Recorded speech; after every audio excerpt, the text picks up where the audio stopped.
സ്നേഹവന്ദനങ്ങൾ പ്രിയമുള്ളവരെ. പാഠഭേദത്തിൻ്റെ ഒരു പുതിയ പാഠത്തിലേക്ക്, ഒരു നല്ല പാഠത്തിലേക്ക് എല്ലാ മാന്യപ്രേക്ഷകരെയും സ്വാഗതം ചെയ്യുകയാണ്. അനുഭവങ്ങൾ ഗുരുക്കന്മാരാണെന്നല്ലേ നമ്മൾ സാധാരണ പറയാറുള്ളത്. എല്ലാ നല്ല അനുഭവങ്ങൾക്കായിട്ടും നന്ദി. അനുഭവങ്ങൾ പലപ്പോഴും അതിനുവേണ്ടി നമുക്ക് വില കൊടുക്കേണ്ടി വരുമെന്ന് മാത്രം. എന്ന് പറഞ്ഞാൽ ട്യൂഷൻ കൊടുത്താണ് അനുഭവങ്ങളിലൂടെ നമ്മൾ പഠിക്കുന്നത്. ഈ കഴിഞ്ഞ ഒരാഴ്ച നാട്ടിലുണ്ടായിരുന്നു, കേരളത്തിൽ കുറേ സഞ്ചരിക്കുകയൊക്കെ ചെയ്തു. കുറേ നല്ല നല്ല അനുഭവങ്ങൾ ലഭിച്ചു. ആസാദിയുടെ പ്രേക്ഷകരെ പലരും അങ്ങനെയുള്ള യാത്രയിലൊക്കെ കണ്ടുമുട്ടി. അങ്ങനെയുള്ള കുറേ നല്ല ഓർമ്മകൾ ഉള്ളപ്പോൾ തന്നെ ഈ നമ്മുടെ നാടൻ ഇപ്പോഴത്തെ ജെൻസി ഭാഷയിൽ പണി കിട്ടിയ ചില അനുഭവങ്ങൾ കൂടിയുണ്ട്. അപ്പോൾ അത് പ്രേക്ഷകരുമായിട്ട് പങ്കുവെച്ച് അതിൽ നിന്നുള്ള ഒരു നല്ല പാഠം പങ്കുവെക്കുവാനാണ് ഈ പാഠഭേദം ഉപയോഗിക്കുന്നത്. ഇപ്രാവശ്യം കേരളത്തിൽ വന്നപ്പോൾ നമുക്കറിയാമല്ലോ, മറ്റൊരു പ്രോഗ്രാമിൽ ഞാൻ പറഞ്ഞതാണ്, ഞാനൊരു ഫുഡിയാണ്, ഭക്ഷണം കഴിക്കാൻ ഇഷ്ടമുള്ള ആൾ. അപ്പോൾ കേരളത്തിൽ വരുമ്പോൾ നല്ല നാടൻ ഫുഡ് കിട്ടുന്ന റെസ്റ്റോറൻറ്റുകൾ എനിക്കിഷ്ടമുള്ള ചിലതുണ്ട്. അവിടെയൊക്കെ പോയി ഒരു നേരമെങ്കിലും ഭക്ഷണം കഴിക്കണമെന്ന് ആഗ്രഹിക്കാറുണ്ട്. പക്ഷേ ഈ പ്രാവശ്യം അതൊന്നും കാര്യമായിട്ട് നടന്നില്ല. കാരണം അങ്ങ് ഇറാനിൽ നടക്കുന്ന യുദ്ധത്തിൻ്റെ ഒരു എഫക്റ്റ് ഇങ്ങ് നമ്മുടെ കൊച്ചു കേരളത്തിൽ വരെ ഉണ്ടായിരിക്കുന്നു. അതായത് ഗ്യാസ് കിട്ടാനില്ലാത്തത് കൊണ്ട് പല റെസ്റ്റോറൻറ്റുകളും അവിടെ ചെന്നാൽ ഊണില്ല എന്ന മറുപടിയാണ് നമുക്ക് കിട്ടുന്നത്. നാടൻ ഊണ്, നമ്മുടെ വിഭവങ്ങളൊക്കെ നിരത്തിയ ആ നാടൻ ഊണ് കഴിക്കാൻ ആഗ്രഹമാണ്. കാരണം ബോംബെയിലെ ശൈലി അതല്ലല്ലോ. പക്ഷെ ഈ പ്രാവശ്യം ചെന്ന റെസ്റ്റോറൻറ്റുകളിലൊക്കെ ഊണില്ല എന്ന ഒരു മറുപടി ആദ്യം കിട്ടുന്നത്. പക്ഷേ എല്ലായിടത്തും കുഴിമന്തിയുണ്ട്. കുഴിമന്തി റെഡിയാണ്. അത് കനലിൽ ചുടുന്നത് പോലെ, നമ്മുടെ പഞ്ചാബിയുടെ തന്തൂരിയുടെ കാര്യം പറഞ്ഞതുപോലെ തന്നെ അറബിയുടെ കനലിൽ ചുടുന്നത് കൊണ്ട് ആ സാധനം മാത്രം മിക്കവാറും റെസ്റ്റോറൻറ്റുകളിൽ സുലഭമായി ലഭിക്കുന്നു. ആദ്യ ദിവസം തന്നെ കൊച്ചിയിൽ വിമാനമിറങ്ങി ഉച്ചയ്ക്ക് കഴിക്കാൻ ഒരു ഹോട്ടലിൽ കയറിയപ്പോൾ ഈ കഥകൾ കേട്ടപ്പോൾ ഞാൻ പറഞ്ഞു, ഈ പ്രാവശ്യം കുഴിമന്തി കഴിച്ച് ഒരു പരുവമാകും. യുദ്ധം നടക്കുന്നത് അങ്ങ് അറേബ്യൻ ദേശത്തിലും മധ്യപൗരസ്ത്യ ദേശത്തിലുമൊക്കെയാണ്. പക്ഷേ അറബിയുടെ കുഴിമന്തി ഇപ്പോൾ നമുക്ക് സഹായമാകുന്നു എന്ന് പറഞ്ഞ് അതവിടെ നിർത്തട്ടെ. അത് വലിയ പണിയായിട്ടൊന്നും എനിക്ക് തോന്നുന്നില്ല. ഇപ്പം നമുക്ക് ഭക്ഷണം കഴിക്കുന്നത് അത് എന്ത് കിട്ടിയാലും സന്തോഷത്തോടെ സ്തോത്രത്തോടെ അനുഭവിക്കാൻ പറ്റുമല്ലോ. അതുകൊണ്ട് അതൊന്നും വലിയ പണിയല്ല. അതുകൊണ്ട് അതൊന്നുമല്ല പണി കിട്ടിയത് കേട്ടോ. ഞാൻ ഈ ബഡ്ജറ്റ് എയർലൈനിലാണ് ടിക്കറ്റുകൾ ബുക്ക് ചെയ്തിട്ടുണ്ടായിരുന്നത്. അങ്ങോട്ട് പോയപ്പോഴും ഇങ്ങോട്ട് പോയപ്പോഴും ഫ്ലൈറ്റിൻ്റെ സമയം ചേഞ്ച് ചെയ്ത് ഈ ഫ്ലൈറ്റ് കമ്പനിക്കാർ നമുക്ക് നല്ല പണി തന്നു. കമ്പനിയോടല്ല നമ്മുടെ പണക്കെന്നുള്ളത് കൊണ്ട് ഏത് ഫ്ലൈറ്റ് സർവീസാണെന്നൊന്നും പറയുന്നില്ല. പക്ഷേ കമ്പനിയാണോ പണി തന്നത്, ഇനി പിശാചാണോ പണി തന്നത് എന്നൊക്കെ നമുക്ക് സംശയം ഉണ്ടാക്കുന്ന രീതിയിലാണ് ഇവർ ഈ ടൈം ചേഞ്ച് ചെയ്യുന്നത്. കാരണം ഈ കമ്പനിയിലിരിക്കുന്ന പാർട്ടികളെ കൊണ്ടും നമുക്ക് ഉപദ്രവം ഉണ്ടാക്കത്തക്കവണ്ണം സമയം ചേഞ്ച് ചെയ്യാനൊക്കെ നമ്മുടെ ശത്രുവാകുന്ന പിശാചിന് പറ്റുമല്ലോ. കഴിഞ്ഞ ഞായറാഴ്ച സഭായോഗം തീർത്തിട്ട് സുഖമായിട്ട് എയർപോർട്ടിൽ ചെയ്യാനുള്ള ഒരു ബഫർ ടൈം ഒക്കെ ഇട്ടാണ് ഞാൻ ഫ്ലൈറ്റ് ബുക്ക് ചെയ്തത്. പക്ഷേ യാത്രയുടെ 2 ദിവസം മുൻപേ ഈ എയർലൈൻസിൻ്റെ മെസ്സേജ് വരുന്നു, കോള് വരുന്നു, നിങ്ങളുടെ ഫ്ലൈറ്റിൻ്റെ ടൈം ചേഞ്ച് ആയിരിക്കുന്നു ഓപ്പറേഷണൽ റീസൺസ് കൊണ്ട്. എങ്ങനെ? നമ്മുടെ സഭായോഗത്തിൻ്റെ ഒത്ത നടുഭാഗത്തേക്ക് ഫ്ലൈറ്റിൻ്റെ സമയം മാറ്റിയിരിക്കുന്നു.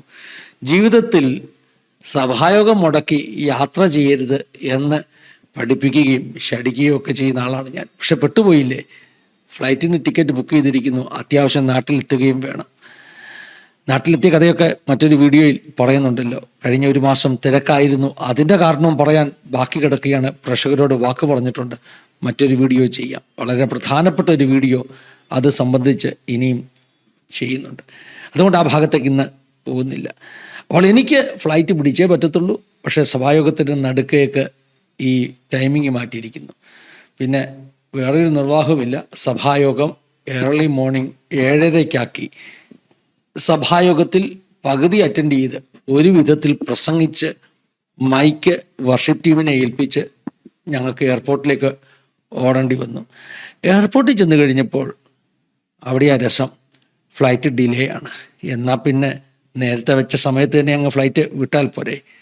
നാട്ടിലെത്തി തിരിച്ചു ബുക്ക് ചെയ്തിരുന്ന ടിക്കറ്റിനും അതേ പ്രശ്നം. എനിക്ക് കേരളത്തിലൊരു ഫംഗ്ഷൻ അറ്റൻഡ് ചെയ്യാനുണ്ട് ശനിയാഴ്ച.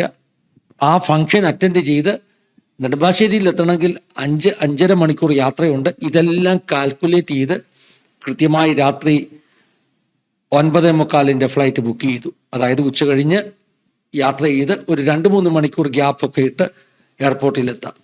പക്ഷേ 2 ദിവസം മുമ്പ് മെസ്സേജ് വന്നിരിക്കുന്നു, ഫ്ലൈറ്റിൻ്റെ ടൈം ഓപ്പറേഷണൽ റീസൺസും കൊണ്ട് ചേഞ്ച് ചെയ്തിരിക്കുന്നു, നേരത്തെ ആക്കിയിരിക്കുന്നു. പെട്ടുപോയി കേട്ടോ. ഇനി എന്ത് ചെയ്യും? ഫംഗ്ഷൻ അറ്റൻഡ് ചെയ്യാതിരിക്കാൻ പറ്റുകയില്ല. ഫംഗ്ഷൻ എന്താണെന്നുള്ളത് വലിയ കഥയാണ്, അടുത്ത വീഡിയോയിൽ പറയാം. അതെൻ്റെ ജീവിതത്തിലെ വലിയൊരു യുദ്ധത്തിൻ്റെ കഥയിൽ കൂടെ ആയതുകൊണ്ട് അടുത്ത വീഡിയോയിൽ അത് പറഞ്ഞേ പറ്റുകയുള്ളൂ. അപ്പോൾ എനിക്ക് ഈ ഫംഗ്ഷൻ അവോയ്ഡ് ചെയ്യാൻ പറ്റുകയില്ല. ഫ്ലൈറ്റിൻ്റെ ടൈം ചേഞ്ച് ആക്കിയിരിക്കുന്നു. ഞങ്ങൾ 4 പേരുടെ എൻ്റെ കുടുംബത്തിൻ്റെ ടിക്കറ്റാണ്. ക്യാൻസൽ ചെയ്താൽ പണം നഷ്ടമുണ്ടാകും. അല്ല, ക്യാൻസൽ ചെയ്യാം, മറ്റൊരു ടൈമിലേക്ക് ഫ്ലൈറ്റ് ചേഞ്ച് ചെയ്യാം. പക്ഷേ ഇവിടെ അടുത്ത ദിവസം സഭായോഗമുണ്ട്. സഭായോഗത്തിൻ്റെ സമയത്ത് എനിക്കിവിടെ എത്തണം. അതുകൊണ്ട് ക്യാൻസൽ ചെയ്യാനും പറ്റുകയില്ല. ചുരുക്കി പറഞ്ഞാൽ ഫംഗ്ഷനൊക്കെ ഓടിപ്പിടിച്ച് എയർപോർട്ടിലെത്തി. അതായത് 8:20 ഫ്ലൈറ്റ് പിടിക്കാൻ 7:10 1 മണിക്കൂർ 10 മിനിറ്റ് മാത്രം ബാക്കിയുള്ളപ്പോൾ നെടുമ്പാശ്ശേരിയിലെത്തി. അപ്പോഴാണ് വാർത്ത, ഫ്ലൈറ്റ് 10:25 ഉള്ളൂ, ഡിലേ ആണ്. ശരിക്കും പണി തരികയല്ലേ, നമ്മളെ ഓടിക്കാൻ വേണ്ടിയുള്ള പണി. അവരോട് അതൊക്കെ അങ്ങ് ക്ഷമിച്ചു, എന്താണെങ്കിലും ഫ്ലൈറ്റ് ഉണ്ടല്ലോ. ഇനിയുമാണ് ഏറ്റവും രസകരമാകുന്ന പണി കിട്ടുന്നത്. അങ്ങനെ ഫ്ലൈറ്റ് പിടിച്ച് ഞങ്ങൾ രാത്രി 1 മണിയായപ്പോൾ ബോംബെയിൽ ലാൻഡ് ചെയ്യുന്നു. സഭായോഗം, അതായത് ഇന്ന് ഞായറാഴ്ചയാണ് ഞാനിത് റെക്കോർഡ് ചെയ്യുന്നത്, രാവിലെ 8 മണിക്കത്തെ സഭാരാധനയിൽ പങ്കെടുക്കണം.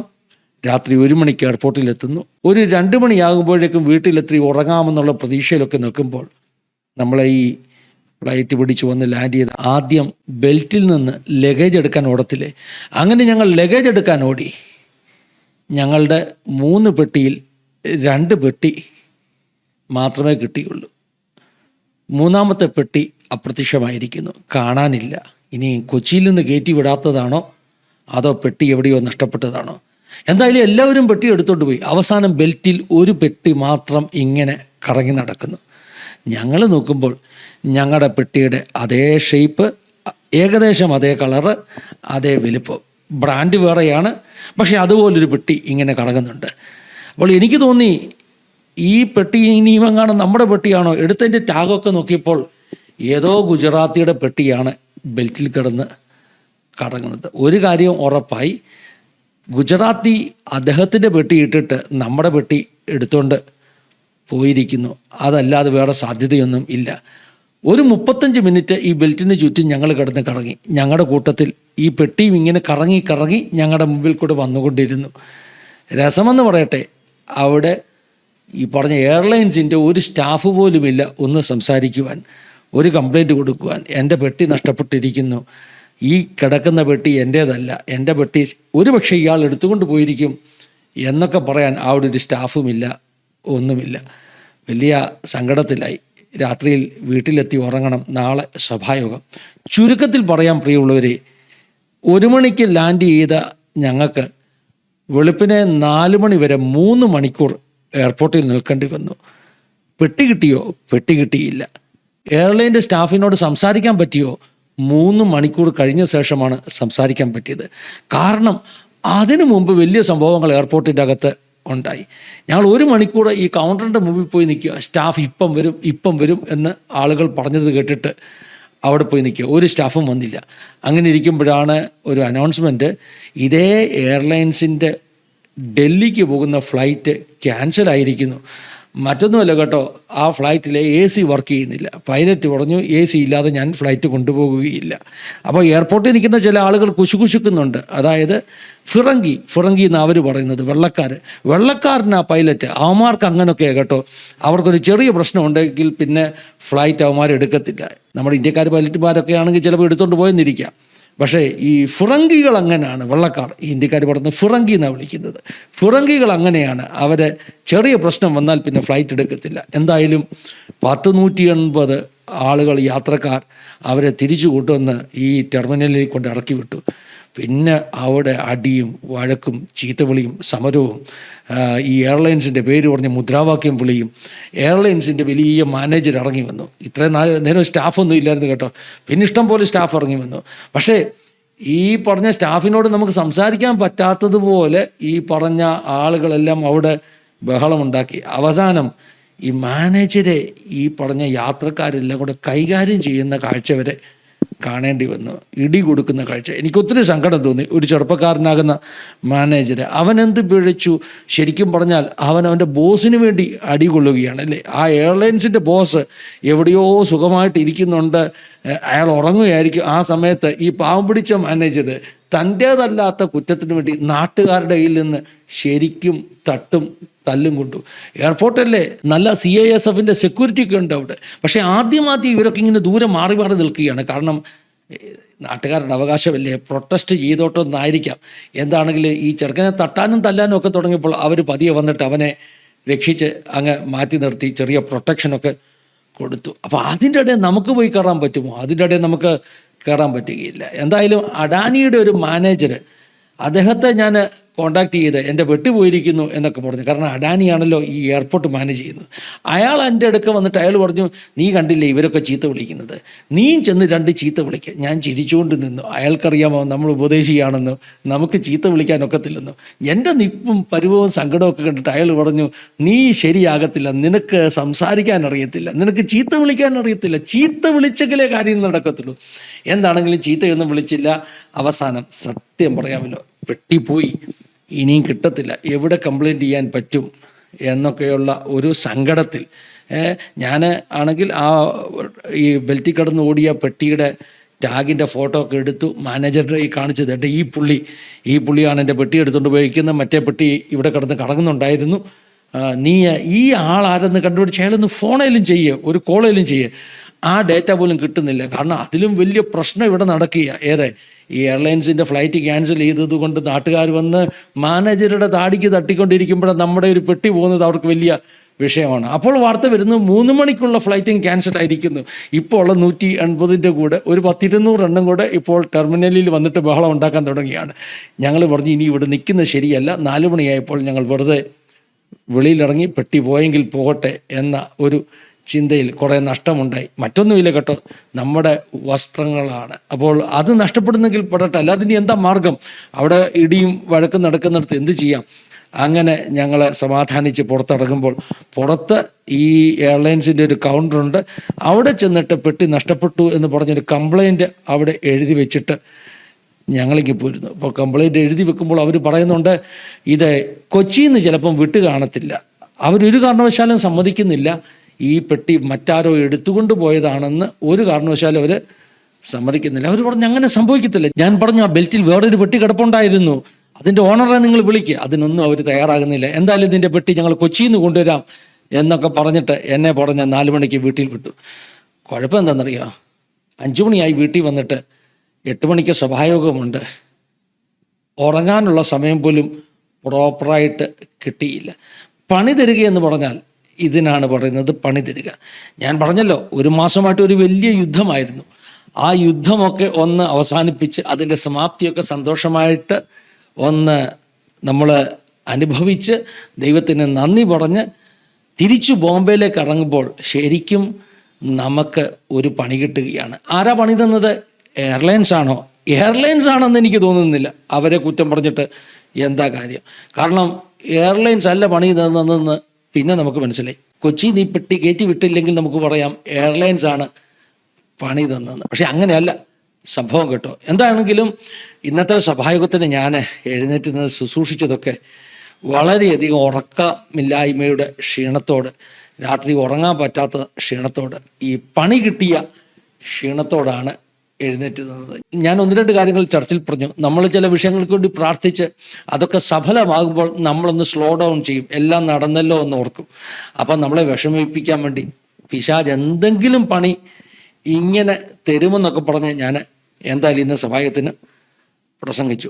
അങ്ങനെ സഭായോഗമൊക്കെ കഴിഞ്ഞപ്പോൾ എനിക്കൊരു കോള് കിട്ടുന്നു. കറക്റ്റ് സഭായോഗം കഴിഞ്ഞ് ആശീർവാദം പറഞ്ഞ് ഇറങ്ങി വരുമ്പോൾ എനിക്കൊരു കോള് കിട്ടുന്നു. എയർലൈൻസിൽ നിന്നല്ല കേട്ടോ, ഒരു അറിയാത്ത ഗുജറാത്തിയുടെ നമ്പറിൽ നിന്ന്. ആ പെട്ടി കിടന്നോടിയില്ലേ ബെൽറ്റേൽ, ആ പുള്ളിയുടെ കോളാണ് എനിക്ക് വരുന്നത്. അദ്ദേഹം എന്നോട് ചോദിക്കുന്നു, നിങ്ങളുടെ പെട്ടി വല്ലതും കളഞ്ഞു പോയിട്ടുണ്ടോ? ഞാൻ പറഞ്ഞു, ഉണ്ട് സാറേ, കളഞ്ഞു പോയിട്ടുണ്ട്. ഞാനോർത്ത് എയർലൈൻസിൽ നിന്നാണ് വിളിയെന്ന്. അദ്ദേഹം പറഞ്ഞു, ആ പെട്ടി ഇവിടെ എയർപോർട്ടിൽ കിട്ടിയിട്ടുണ്ട് എന്ന് പറഞ്ഞാൽ എയർപോർട്ട് സ്റ്റാഫ് സംസാരിക്കുന്നതല്ല പുള്ളി സംസാരിക്കുന്നത്. ചോദിച്ചു പറഞ്ഞു വന്നപ്പോൾ പുള്ളി പറഞ്ഞു, ഞാൻ ആ പെട്ടി അറിയാതെ എടുത്ത് വീട്ടിൽ കൊണ്ടുപോയി. പിന്നെ എൻ്റെ പെട്ടിയല്ലെന്ന് മനസ്സിലായപ്പോൾ ഞാനിപ്പോൾ രാവിലെ തിരിച്ച് എയർപോർട്ടിൽ വന്ന് നിൽക്കുകയാണ്. നിൻ്റെ പെട്ടി തിരിച്ച് ഞാനിവിടെ കൊടുത്തിട്ടുണ്ട്. എന്താണെങ്കിലും സന്തോഷം തോന്നി. അയാൾ പറഞ്ഞു, എൻ്റെ പെട്ടി ഇതുവരെയും കിട്ടിയില്ല. എൻ്റെ പെട്ടിക്ക് വേണ്ടി ഇനി ഇൻവെസ്റ്റിഗേഷൻ നടക്കുക. എയർലൈൻസിൻ്റെ കാര്യമല്ലേ, ആ പെട്ടി അവിടെ കിടന്ന് കറങ്ങുന്നത് ഞാൻ കണ്ടതാണ്. പിന്നെ ആ പെട്ടി എങ്ങോട്ട് പോയെന്നുള്ളത് എയർലൈൻസിനും അറിയത്തില്ല. അവരിപ്പോൾ ഇൻവെസ്റ്റിഗേറ്റ് നടത്തിക്കൊണ്ടിരിക്കുന്നു, അന്വേഷിച്ചുകൊണ്ടിരിക്കുന്നു. ആ പെട്ടി എവിടെ എന്നുള്ളത് അവർ അന്വേഷിച്ചുകൊണ്ടിരിക്കുന്നു. അത് അവരുടെ ജോലി. ഞാൻ പിന്നെ പറഞ്ഞു, 3-ാം നമ്പർ ബെൽറ്റിൽ CCTV നോക്കി കണ്ടുപിടിച്ചോ എന്നൊക്കെ പറഞ്ഞു. പക്ഷേ രസകരമായൊരു സംഗതി, സഭായോഗം കഴിഞ്ഞപ്പോൾ എനിക്ക് കോള് വന്നില്ലേ, പെട്ടി തിരിച്ചെത്തിയെന്ന കോള് വന്നില്ലേ. സാൻഡി വന്നിട്ട് എന്നോട് പറഞ്ഞു, രാവിലത്തെ സഭാരാധനയുടെ നടുവിൽ ദൈവത്തിൻ്റെ ആത്മാവ് സാൻഡിയുടെ ഹൃദയത്തിൽ പറഞ്ഞു, പണ്ട് ഏലീശ പ്രവാചകൻ്റെ കാലത്ത് നഷ്ടപ്പെട്ട മഴു പൊങ്ങി വന്നതുപോലെ നമ്മുടെ പെട്ടി ഇങ്ങ് തിരിച്ചു വരുമെന്ന്. അതിച്ചിരി രസകരമായ സംഗതി കേട്ടോ. നമ്മളെ വിഷമിപ്പിക്കാൻ വേണ്ടി നമ്മുടെ രാത്രിയിലെ 3 മണിക്കൂർ ഉറക്കം എടുത്തു കളഞ്ഞ് സഭായോഗത്തിൽ വന്ന് ഫിന്നിപ്പാസ്റ്റർ ശരിക്കും പ്രസംഗിക്കാതിരിക്കാൻ വേണ്ടി നമുക്ക് കിട്ടിയ പണിയെ നമ്മുടെ ജീവിതത്തിൽ ഒരു അത്ഭുതമാക്കി ദൈവം മാറ്റുന്നു. എന്താണെങ്കിലും ഉച്ച കഴിഞ്ഞ് ഒരു 2-3 മണിക്കൂർ ഉറങ്ങിയിട്ട് ഞാൻ എയർപോർട്ടിൽ പോയി എൻ്റെ പെട്ടി എടുത്തുകൊണ്ട് വന്ന ശേഷം ചെയ്യുന്ന ഒരു പാഠഭേദമാണിത്. പഠിച്ച പാഠം 2-3 പാഠങ്ങളുണ്ട് കേട്ടോ. അതിലൊന്നാമത്തെ ഒരു പാഠമെന്ന് പറഞ്ഞാൽ, ഈ കാലത്ത് ഈ പെട്ടികളെല്ലാം ഒരു സൈസ് കാർബണേറ്റ് പ്ലാസ്റ്റിക് എന്നൊക്കെ പറഞ്ഞ ഒരു സംവിധാനം കൊണ്ടുള്ള പെട്ടികളാണല്ലോ. കണ്ടാലെല്ലാം ഒരുപോലെ ഇരിക്കും, കളറുകളൊക്കെ ഒരുപോലാണ്. പെട്ടി തിരിച്ചറിയാനുള്ള എന്തെങ്കിലും അടയാളപ്പെടുത്തലുകൾ നമ്മുടെ പെട്ടിയിൽ ഒരു ചെറിയ റിബണെങ്കിലും കെട്ടിയിരിക്കണം. ഇപ്പം നമ്മളൊക്കെ ഓർത്ത് അങ്ങനെയൊക്കെ സംഭവിക്കുമോ എന്നോർത്താണ് നമ്മളിത് ചെയ്യാഞ്ഞത്. അതുകൊണ്ട് ആദ്യമേ ഒരു പ്രായോഗിക പാഠം തരികയാണ്. ഈ പെട്ടി നമ്മൾ എയർപോർട്ടിലൊക്കെ അയക്കുമ്പോൾ ഇങ്ങനെ എന്തെങ്കിലും അടയാളപ്പെടുത്തൽ അതിലുള്ളത് നല്ലതാണ്. രണ്ടാമത്തെ ഒരു പാഠം, എൻ്റെ പെട്ടി കൊണ്ടുപോയ ആ നല്ല മനുഷ്യനെക്കുറിച്ച്, ഭാവേഷ് എന്ന ആളിൻ്റെ പേര്, ഗുജറാത്തിയാണെന്ന് തോന്നുന്നത്. ഡോളക്ക് വായിക്കുന്ന കലാകാരനാണ്. ഞാൻ പെട്ടി കിട്ടാതായപ്പോൾ ആ ആളെടുത്തുകൊണ്ട് പോയതെന്ന് എനിക്കും മനസ്സിലായപ്പോൾ ഞാൻ എൻ്റെ വൈഫിനോടും കുഞ്ഞുങ്ങളോടും പറഞ്ഞു, ആ പെട്ടി തിരിച്ചു വരാൻ പോരുന്നില്ല. കാരണം അയാൾ എവിടെയോ ദൂര സ്ഥലത്ത് പോയിരിക്കുകയാണ്. ഇനി നമ്മുടെ പെട്ടി കൊണ്ട് അയാൾ തിരിച്ചു വരുമോ? അതിനുള്ള സാധ്യത എന്താണ്? തിരിച്ചു വരാനുള്ള സാധ്യതയില്ല. പ്രത്യേകിച്ച് അയാൾ ഈ പെട്ടി തെറ്റിച്ചെടുത്തുകൊണ്ട് പോയതല്ലേ. പിന്നെ അതുകൊണ്ടുണ്ടാകുന്ന ഭവിഷ്യത്തുകളെക്കുറിച്ച് ഒരു പക്ഷേ ആ വ്യക്തിക്ക് ടെൻഷൻ കാണും. സാധ്യത വളരെ കുറവാണ് പെട്ടി തിരിച്ചു വരാൻ. എന്താണെങ്കിലും ആ നല്ല മനുഷ്യനെ ഓർത്ത് ദൈവത്തിന് സ്തോത്രം. കാരണം അയാൾ പെട്ടി തിരിച്ചു കൊണ്ടെത്തിക്കുക മാത്രമല്ല, എയർലൈൻസിൽ നിന്ന് എൻ്റെ നമ്പർ വാങ്ങിച്ച് എന്നെ വിളിച്ച് ഇൻഫോം ചെയ്ത് പെട്ടി അവിടെ എത്തിയിരിക്കുന്നു. ഇനിയുമാണ് രസകരമായ കാര്യം പറയുന്നത്. ഞാൻ പെട്ടി എടുക്കാൻ ചെന്നപ്പോൾ എയർലൈൻസുകാർക്ക് ഈ കഥയൊന്നും അറിയത്തില്ല. ഈ പുള്ളി പെട്ടി തിരിച്ചു കൊണ്ടുവന്നെന്നും പിന്നെ എൻ്റെ കംപ്ലയിൻ്റ് അവിടെ കിടപ്പുണ്ടെന്നും ഇതൊന്നും അവർക്കറിയത്തില്ല. ഞാൻ ഏത് കൗണ്ടറിലാണ് കംപ്ലയിൻറ്റ് കൊടുത്തത് ആ കൗണ്ടറിൽ തന്നെയാണ് ഞാൻ ചെന്ന് സംസാരിക്കുന്നത്. അവർക്ക് ഈ സംഭവമൊന്നും അറിയത്തില്ല. അതായത് എന്ന് പറഞ്ഞാൽ അവർക്കിതൊന്നും വലിയ കാര്യമല്ല. പെട്ടി തിരിച്ചവിടെ എത്തിയിട്ട് പോലും ഈ എയർലൈൻസുകാർ എന്നെ ഒരു കോള് ചെയ്തിട്ട് പറഞ്ഞില്ല, നിൻ്റെ പെട്ടി ഞങ്ങൾക്ക് തിരിച്ച് കിട്ടി കേട്ടോ, നിൻ്റെ കംപ്ലയിൻ്റ് ഇവിടെ ഉണ്ട് എന്നൊന്നും അവർ പറഞ്ഞില്ല. ഇതാണ് ഈ ബഡ്ജറ്റ് എയർലൈൻസുകളുടെ പ്രശ്നം. അത് നമ്മുടെ ഒരു പ്രശ്നമല്ലാത്തതുകൊണ്ട് സൈഡിലോട്ട് വെച്ചിട്ട് എനിക്ക് ഒന്നുകൂടെ നന്ദി പറയാനുള്ളത് എയർലൈൻസിനോടല്ല, ആദ്യമേ ദൈവത്തോടും പിന്നെ ആ നല്ല മനുഷ്യൻ അങ്ങനെ ഒരു മനസ്സ് കൊടുത്തതിനോടും ഒന്നുമല്ലേ എന്നെ ഒന്ന് വിളിച്ചു പറയാൻ അദ്ദേഹത്തിന് തോന്നിയല്ലോ, എൻ്റെ നമ്പർ എടുത്തൊന്ന് വിളിച്ചു പറയാൻ അദ്ദേഹത്തിന് തോന്നിയല്ലോ. അതോർത്ത് ആ നല്ല മനുഷ്യന് വേണ്ടി ഒരു നന്ദി പറയുകയാണ്. മാത്രമല്ല ആ മനുഷ്യന് വേണ്ടി പ്രാർത്ഥിക്കുക. എൻ്റെ മനസ്സിൽ വന്നൊരു ചിന്ത ചെയ്താ കേട്ടോ, ഈ ഡോളക്ക് വായിക്കുന്ന ഗുജറാത്തി ഭാവേഷ് എൻ്റെ നമ്പർ കിട്ടി, എൻ്റെ പെട്ടി ഒരു ദിവസം രാത്രിയിൽ അയാളുടെ വീട്ടിൽ പോയി ഒന്ന് വിശ്രമിച്ചിട്ടൊക്കെ തിരിച്ചു വന്നെങ്കിൽ ആ മനുഷ്യനെക്കുറിച്ചും എന്തോ ഒരു ദൈവനിയോഗമില്ലേ, ഒരു പുതിയ ബന്ധത്തിന് ഒരു പുതിയ അർത്ഥമില്ലേ എന്നൊക്കെയുള്ള ചിന്തകൾ എൻ്റെ മനസ്സിലേക്ക് വന്നു. നല്ല മനുഷ്യർ ഉണ്ട്, അവർക്ക് അബദ്ധങ്ങൾ പറ്റാം, പക്ഷേ അത് അവരിലെ നന്മയെ കൂടുതൽ വെളിവാക്കാൻ മാത്രമേ ഇടയായിത്തീരുകയുള്ളൂ എന്നൊരു പാഠം കൂടെ പഠിച്ചത് പ്രേക്ഷകരുമായി പങ്കുവെച്ചുകൊണ്ട് ഈ പാഠഭേദം ഇവിടെ അവസാനിപ്പിക്കുകയാണ്. പിന്നെ ഒരു വാൽക്കഷ്ണം കൂടെ, പിശാച് എന്തൊക്കെ പണി തന്നാലും അതൊക്കെ നമ്മൾ ഇതുപോലെ എന്തെങ്കിലും ഒരു പാഠം പഠിക്കുവാൻ വേണ്ടി ഉപയോഗിക്കും എന്ന് പിശാചിനോടും കൂടെ ഒന്ന് ഓർമ്മപ്പെടുത്തിക്കൊണ്ട് വാക്കുകൾ നിർത്തുന്നു. ദൈവം സഹായിക്കട്ടെ, അനുഗ്രഹിക്കട്ടെ. God bless you all. Have A wonderful time.